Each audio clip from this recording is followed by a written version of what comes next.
رضی اللہ تعالیٰ فرماتے ہیں کہ ہم لوگ ایک دن رسول اللہ صلی اللہ علیہ وسلم کے ساتھ مسجد میں بیٹھے ہوئے تھے.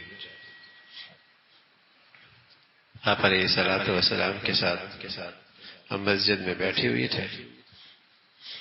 اتنے میں حضرت مصعب بن عمیر رضی اللہ تعالیٰ عنہ اس حالت اور حیت میں سامنے آئے کہ ان کے جسم پر بس ایک پھٹی پرانی چادر تھی. عطالی فرماتے ہیں حضور علیہ الصلوۃ والسلام کی خدمت میں بیٹھے تھے اور اتنے میں حضرت مصعب بن عمیر رضی اللہ تعالیٰ عنہ اس حال میں تشریف لائے کہ ان کے جسم پر بس ایک پھٹی پرانی چادر تھی جس میں کھال کے ٹکڑوں کے پیون لگے ہوئے تھے.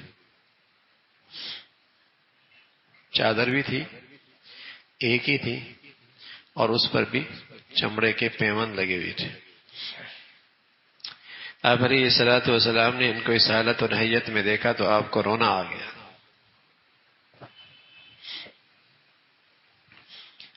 ان کا وہ وقت یاد کہ جب وہ اسلام لانے سے پہلے مکہ میں عیش اور تنعم کی زندگی گزار رہے تھے. بڑے رئیس زادے تھے اور مکہ میں ان کا گھرانہ بڑا دولت مند گھرانہ تھا اور اپنے گھر کے بڑے لاڈلے چہیتے تھے. قیمتی لباس پہنا کرتے تھے، بڑھیا عطر استعمال کرتے تھے، شاندار جوتا پہنا کرتے تھے. رئیس زادے تھے، مالدار گھرانہ تھا اور بڑے ہی چہیتے اور ناز و نعمت میں پلی ہوئی ہے. آپ علیہ الصلوۃ والسلام نے ان کی یہ حالت دیکھی تو آپ رونے لگ گئے. ان کا وہ وقت یاد کیا جب آپ اسلام سے پہلے مکہ میں عیش اور تنعم کی زندگی گزارتے تھے اور ان کی فقر و فاقہ کے موجودہ حالت کا خیال کر کے اس کے بعد رسول اللہ صلی اللہ علیہ وسلم نے ہم لوگوں سے مخاطب ہو کے فرمایا، بتلاؤ اس وقت تمہاری کیا کیفیت ہوگی اور کیا حال ہوگا جب دولت اور سامان عیش کی ایسی فراوانی ہوگی کہ تم میں لوگ صبح ایک جوڑا پہن کر نکلیں گے اور شام کو دوسرا جوڑا پہن کر نکلیں گے. اس وقت سننے والے ایمان لے آئے. اس وقت جو مسلمانوں کی حالت تھی بظاہر کچھ نہیں تھا، لیکن آپ تو اللہ کے نبی ہیں، قیامت تک کے احوال اللہ نے آپ کو بتلائے. اس امت پہ یہ سارے حالات بھی آئیں گے، دولت اور عیش اور دنیا کا یہ فتنہ بھی آئے گا کہ تم صبح ایک جوڑا پہنو گے، شام دوسرا پہنو گے، دفتر کے لیے دوسرا ہے، گھر کے لیے دوسرا ہے، ایکسرسائز کے لیے دوسرا ہے، تقریب کے لیے دوسرا ہے. ایک جوڑا پہن کے نکلو گے اور شام کو دوسرا پہنو گے. کھانے کے لیے ان کے آگے ایک پیالہ رکھا جائے گا، دوسرا اٹھایا جائے گا. بریانی رکھی، وہ اٹھائی تو زردہ آ گیا، زردہ اٹھایا تو میٹھا آ گیا. ڈش رکھی جائے گی اور اٹھائی جائے گی. کھانے کے لیے ان کے آگے ایک پیالہ رکھا جائے گا، دوسرا اٹھایا جائے گا. اور تم اپنے مکانوں کو اس طرح لباس پہناؤ گے جیسے کعبۃ اللہ پہ غلاف ڈالا جاتا ہے.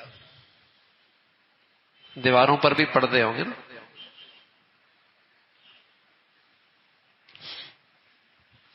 صرف دروازے پہ نہیں ہوتے، دیواروں پر بھی ہے. تم اپنے گھروں کو، اپنے مکانوں کو اس طرح لباس پہناؤ گے جیسے کعبۃ اللہ پہ غلاف ڈالا جاتا ہے. آپ کے اس سوال و جواب میں حاضرین کے مجلس میں کچھ لوگوں نے عرض کیا، حضرت ہمارا حال اس وقت آج کے مقابلے میں بہت اچھا ہوگا. خوشحالی ہوگی، فراوانی ہوگی، دولت ہوگی، محتاجی نہیں رہے گی. خوب یکسو ہو کے اللہ کی بندگی کریں گے، عبادت کریں گے فراغت کے ساتھ.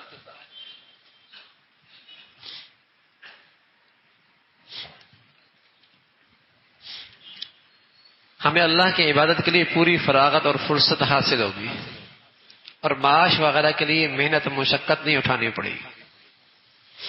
پیارے رسول صلی اللہ علیہ وسلم نے فرمایا نہیں تم آج فقر و فاقہ کے اس دور میں عیش اور تنوع والے اس دن کے مقابلے میں بہت اچھے ہو.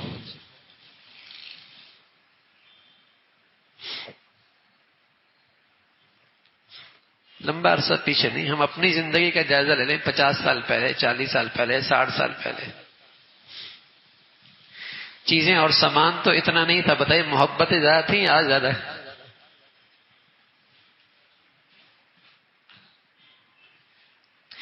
قدریں پہلے زیادہ اچھی تھیں، آج سکون پہلے تھا یا آج؟ آپس میں ایک دوسرے کا لحاظ، خیال، قدر پہلے زیادہ تھی رشتوں کی، آج؟ صدیوں پیچھے نہیں، اپنے ہی پیچھے چلے جائے. اب تو بس اوقات پڑوسی اتنے عرصے ساتھ رہتا ہے پتہ نہیں ہوتا ساتھ والا کون رہ رہا ہے.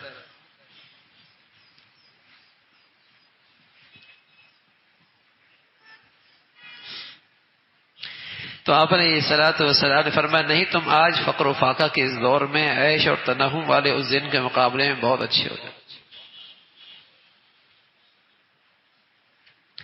یہ اللہ کے نبی صلی اللہ علیہ وسلم نے ایک واقعہ بتایا اور ایک حقیقت بیان فرمائی ہے. اس وقت تو یہ ایمان بالغیب کے طور پہ مسلمانوں نے اس پہ یقین کر لیا تھا، لیکن آج اگر دیکھیں اس امت کا حال، جہاں دولت زیادہ ہے کسی بھی اسلامی دنیا میں، خرافات بھی وہاں زیادہ ہے، وہاں خرمستیاں بھی زیادہ ہیں، وہاں شر و فساد بھی زیادہ ہے، وہاں اللہ تعالیٰ سے بغاوت بھی زیادہ ہے. جس اسلامی دنیا میں دولت زیادہ ہے، خوشحالی زیادہ ہے، وہاں بگاڑ بھی زیادہ ہے.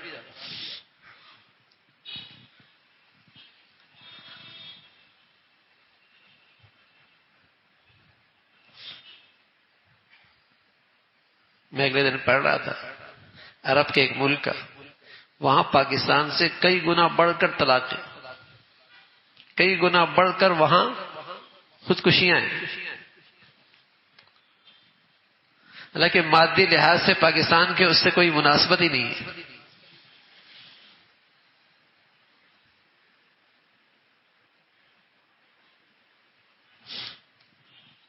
بگاڑ بڑھ گیا.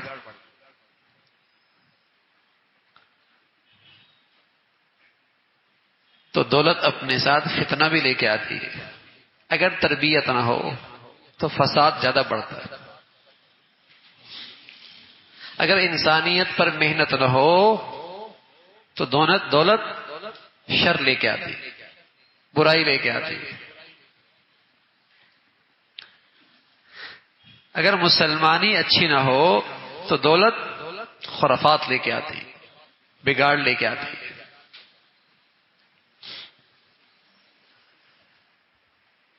فتنہ بنتی.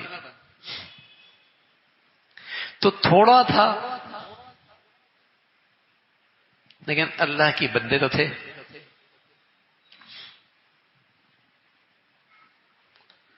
اب بھی اس گئے گزرے دور میں اب مسجد میں آنے والوں کو دیکھیں گے، صاحب حیثیت لوگوں کی آبادی زیادہ ہوتی ہے یا غریب کی آبادی زیادہ ہوتی ہے؟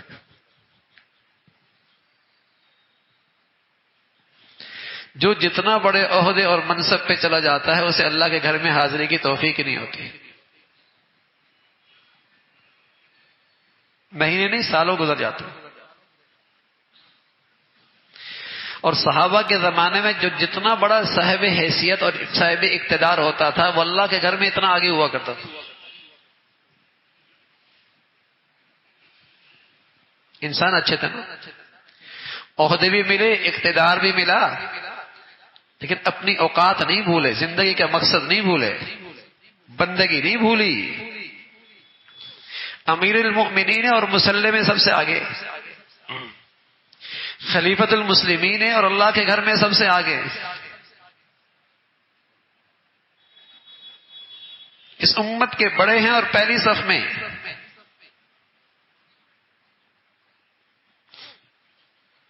وبال بنتا ہے. آپ علیہ الصلوۃ والسلام سے عرض کیا گیا یا رسول اللہ ای الناس خیر، لوگوں میں سب سے اچھا کون ہے؟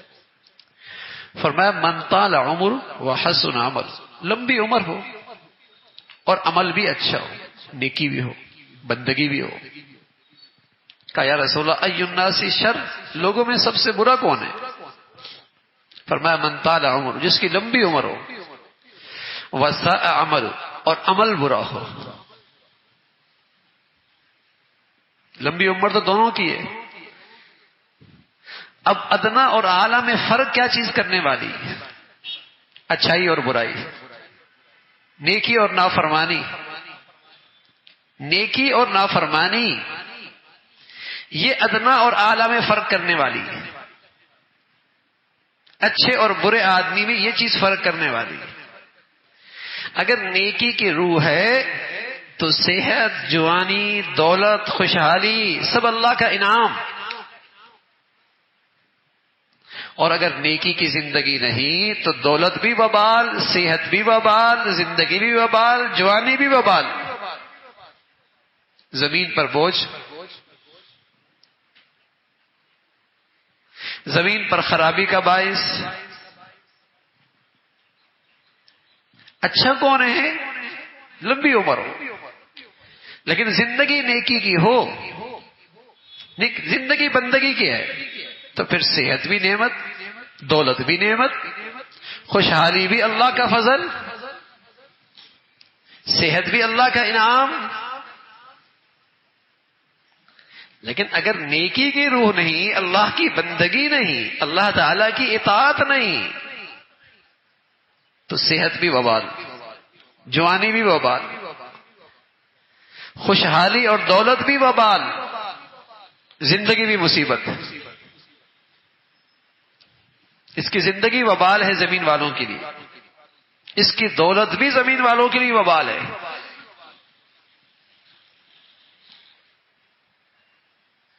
بندگی کی روح. تو پیارے رسول صلی اللہ علیہ وسلم نے فرمایا خوشحالی تو اس زمانے میں ہوگی، فراوانی بھی ہوگی، عیش و عشرت بھی ہوگی، لیکن بندگی نہیں ہوگی، ایمان نہیں ہوگا، ایمان کی زندگی نہیں ہوگی. آج دنیا کے لحاظ سے کمزوری ضرور ہے لیکن ایمان تو بڑا طاقتور ہے، ایمان تو بڑا صحت مند ہے. ادنا اور اعلیٰ ہونے کا معیار تو ایمان کی زندگی ہے. ورنہ تو اللہ میاں فرما رہے ہیں اگر ایمان کی زندگی نہیں تو یہ تو چوپائے ہیں، چوپائے.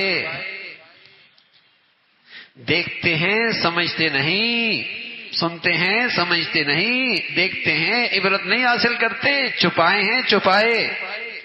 جن کا کام صرف پیٹ ہے، معدہ ہے، شہوت ہے. اولئک الانعام، یہ تو چوپائے ہیں، انسان کہلانے کے لائق بھی نہیں. شرافت،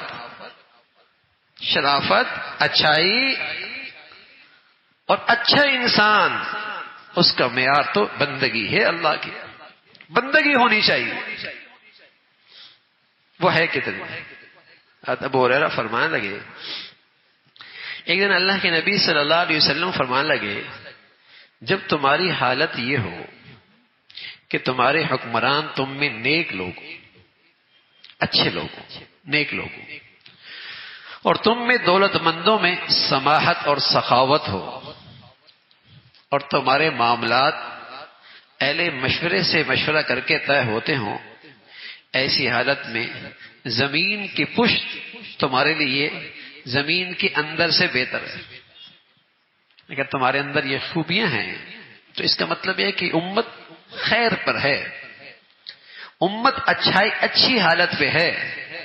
اگر یہ تین حالات امت میں ہیں کہ با اختیار لوگ نیک لوگ ہیں، اچھے لوگ ہیں، دولت مند لوگ اللہ کی دولت کو خوش دلی کے ساتھ صحیح مصارف میں خرچ کرنے والے ہیں، اور معاملات اہل مشورے کے مشورے سے کر کے طے کرتے ہیں، تو یہ عمومی حالت یہ ہے کہ امت کی حالت یہ اچھی حالت ہے.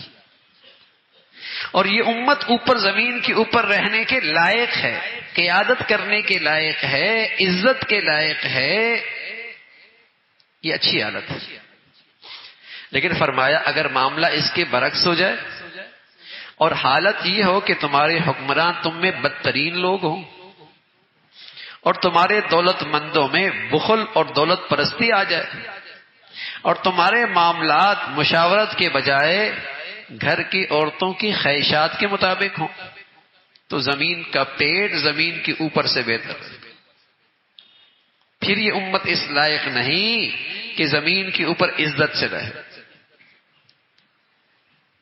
پھر یہ امت خیر امت کہلانے کے لائق نہیں کہ لوگ ان کی پیروی کر کے صراط مستقیم پہ چلیں، منزل پہ جا کر بامراد ہوں، پھر یہ امت اس لائق نہیں رہے گی۔